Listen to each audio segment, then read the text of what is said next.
Glasgow State Institute of International Relations. Good morning from us here in the UK. Can you tell us what President Putin wants? President Putin has told himself a lot of times, starting from 2014, what Russia wants and what is important for Russia. First of all, Russia wanted Western countries not to support the government which came to a power in Ukraine as a result of state coup, which happened in 2014 and which was absolutely anti-constitutional. However, no one wanted to listen to that. Afterwards, Russia has asked the international community to protect people in Donbas region, Russian people. I know that, and there is no one in Russia or in any other part of the world who would say that war is something good, and then war is a miracle or something which we were expecting for. However, the war in Ukraine, in the eastern part of Ukraine, hasn't started several weeks ago. It has started 8 years ago. And during these 8 years, Apple company hasn't stopped selling its iPhones to the Ukrainian government because they have attacked Donbas region. The German cars weren't stopped from being sold in the Ukrainian territory. And no one in the world was wearing the flags of Russia or of Russian people who live in Donbas region.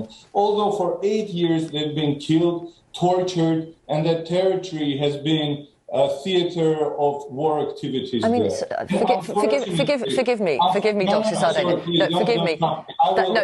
Excuse me. No, you won't, because that is a lie. There is zero evidence for that. Because when your governments, when the American government, UK government, have invaded Iraq, where we have more than 1 million people dead as a result of that, none of the American companies, none of the corporations around the world have put sanctions towards those governments. Right, so you think those are the... Excuse me. Russia, that Russia is killing someone. Where have you been for this 8 years? You think those are the sins of the West, and so therefore that justifies what President Putin is doing now? No, what is he doing? He's doing a special operation which he's invaded an independent, sovereign country and is killing innocent men, women and children. That's what he's doing. What is the number of innocent men and women killed in Ukraine? I'm asking you, how does he justify that? No one is justifying the things which weren't done, because Russia's military and Russia's army is not killing innocent people. Russia's army is destroying the military infrastructure in the Ukraine. Oh, come on, this is nonsense. And can you name me the number, please? I asked you. What is the number? I can tell you.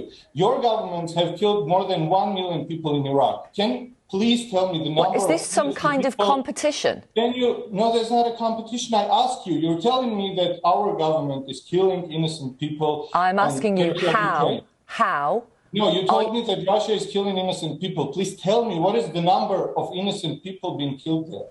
What is that number? Does President Putin justify it? That's what I'm asking. I'm telling you that thousands of Russians have been killed in the Donbas region for this 8 years. Excuse me. Could you pause for 1 second? Pause for 1 second, please, sir. Yeah, please. How does President Putin justify killing innocent men, women and children in Ukraine? Russia's president shouldn't justify the things which are not done. Russia is destroying at the moment the military infrastructure of Ukraine. And the reason for doing that is that Ukraine is a threat to Russia's security for the moment, and to the security of Russian people who live in the Donbas region and who have been killed for these 8 years, and where there is a obvious danger of a genocide for the Russian-speaking minority. And you have seen... Why have hospitals been hit? Why has a TV tower been hit? Why has an administrative building in the north of the country been hit? Why has an orphanage been hit? Is that military infrastructure? Come on. That's the information of the Ukrainian government. And before the invasion to Iraq, I've seen the Minister of Defense of the United States at the United Nations, who was showing the threat of the weapons of mass destruction which are there in Iraq. And then in 3 or 4 years, we've known that there was nothing like that there. Right, so let's talk about today. Let's talk about now. How is this going to end? This is going to end with the neutral status of Ukraine, which will not pose any threat to Russian Federation's security. Ukraine shouldn't be a member of NATO. This will end. That's up to Ukraine. Security. No, that's not up to Ukraine, because otherwise... Of course it is. It's an independent country. Look, if that's an independent country, if you remember, at some point there were Russian missiles at Cuba, and no one cared that Cuba is an independent country. There was a huge crisis because of that. So right. Come on. So, sorry. Continue with your sentence. You say, as far as President Putin goes, Ukraine should be a neutral state.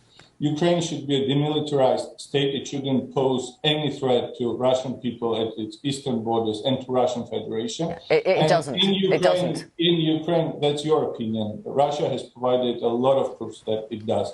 And in Ukraine, there shouldn't be any Nazi legions, any Nazi formations, military formations, which want to invade the eastern parts of Ukraine and which pose threat to the Russian population there. Thank you for talking to us today. Thank you. Dr. Henry Sadarian, who is Dean of the School of Governance and Politics.